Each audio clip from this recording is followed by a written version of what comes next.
Each day on Idaho Matters, through a wide range of topics, you'll hear from neighbors and friends about the ever-evolving social and cultural landscapes of Idaho. Listen to the Idaho Matters podcast at boisestatepublicradio.org today.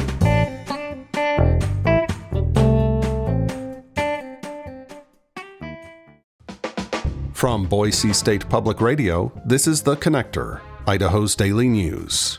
Good morning, I'm Michael Schauer. It's Friday, October 4th, and here are today's headlines.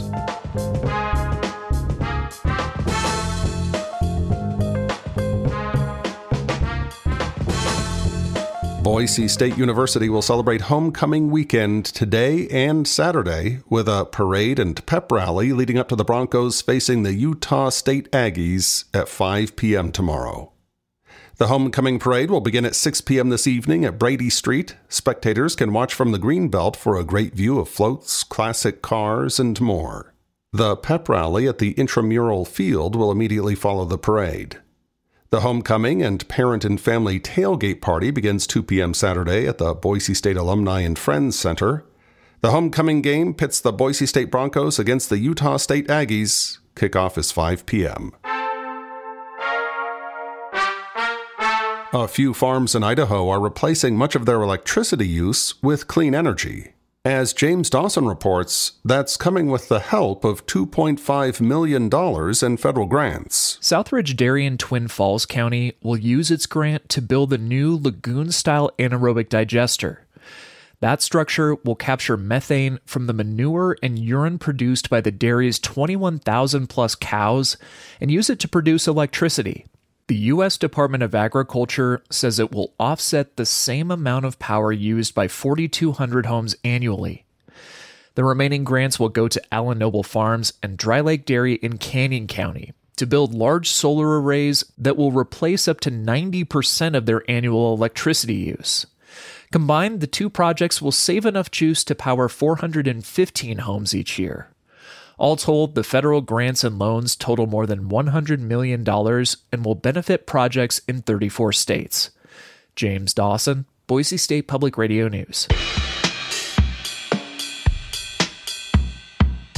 The proposed Lava Ridge Wind Project in South Central Idaho is one of many massive clean energy developments facing opposition. According to an environmental reporting outlet, it is the most at risk nationwide. The Mountain West News Bureau's Murphy Woodhouse has more. Significant opposition has come from those concerned about impacts to the Minidoka National Historic Site, where 13,000 Japanese Americans were incarcerated during World War II. In response to those and other concerns, the BLM issued a pared-down preferred alternative for the project in June. It would allow for the construction of 241 turbines, down from 400. Heat Map News noted that a final environmental impact statement is typically a major step forward for a big energy project. Instead, lawsuits were filed, and officials across the state intensified their opposition. Heat Map senior reporter J.L. Holzman. This is exactly the kind of thing developers should be most concerned about. How a cultural sensitivity that can't pop up in the data can be all it takes to not only trip up one project, but make it really hard to develop anywhere in the state. Lava Ridge was the only Mountain West project on Heat Map's list. For the Mountain West News Bureau, I'm Murphy Woodhouse. Idaho's Administrative Office of the Courts has received reports of a fraudulent warrant being texted to members of the public. The image purports to be signed by a judge and threatens a person's arrest for failing to appear before a grand jury. The document is fraudulent and is not in any way connected to the Idaho courts. Courts will not text or otherwise issue letters about warrants to the public in this fashion. Court officials in Ada County and with Idaho's federal courts recently reported an uptick in scams involving people pretending to be from the courts or related law enforcement.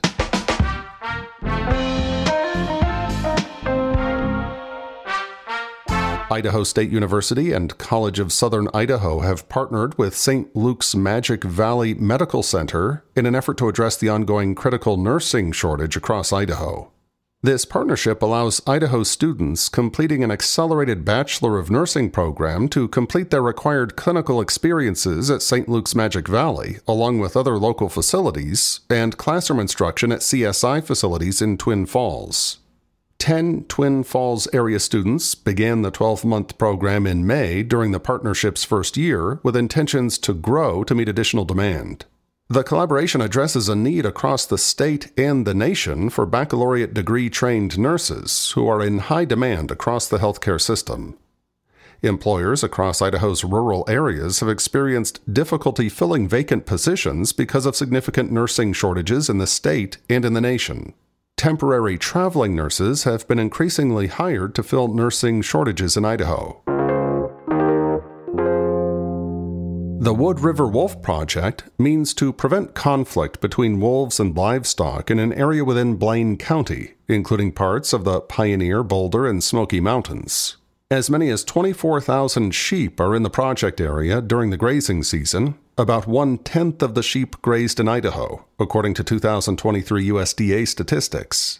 The organization reports 0 sheep killed by wolves in Blaine County this year. 2 wolves were killed by the Federal Wildlife Services Agency, and 3 wolves were hunted and killed just outside the project area.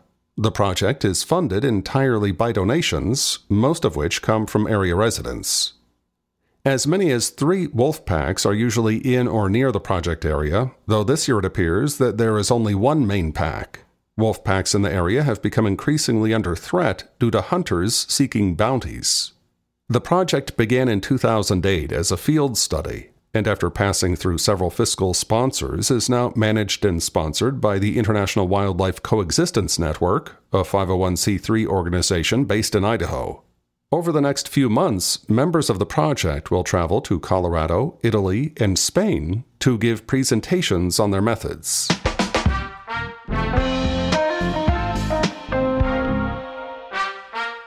The Idaho Department of Health and Welfare issued health advisories because of harmful algal blooms on the west side of American Falls Reservoir and in Cedar Creek Reservoir near Twin Falls. Recent samples showed high levels of cyanobacteria that produce cyanotoxins, which can harm people, pets, and livestock. The Idaho Department of Health and Welfare recommends avoiding swimming, wading, or contact with the water in the area between the boat dock and Fairview in the American Falls Reservoir, and in the Cedar Creek Reservoir located 30 miles southwest of Twin Falls. Cyanobacteria are natural to Idaho's recreational water bodies. Rising temperatures can lead to blooms that release toxins into the water. Nearly 600 different landlords filed evictions against Ada County tenants last year. 2 property management companies stood out. Table Rock Residential and Kennedy Wilson together filed 23% of Ada County evictions last year, according to Boise Dev. These 2 companies were responsible for the majority of evictions in Ada County for 2022, according to the Idaho Statesman. Boise Dev reports 1,500 filings in Ada County and approximately 500 in Canyon County last year. This is a steep increase from 805 cases in Ada County and 367 in Canyon County in 2022.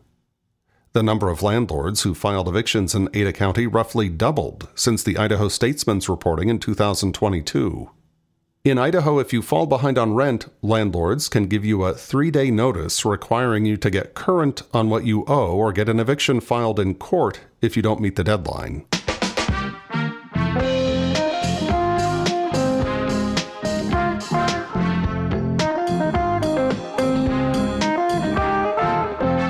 And that's today's episode of The Connector. I'm Michael Scherer, and we'll see you back here on Monday. To stay in touch with the news between now and then, check out BoiseStatePublicRadio.org or download the free Boise State Public Radio app. Thanks for listening.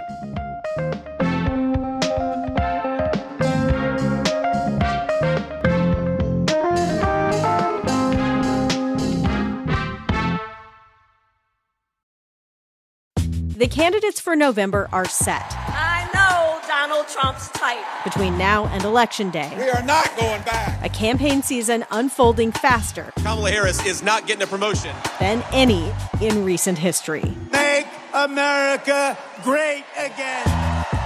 Follow it all with new episodes every weekday on the NPR Politics Podcast.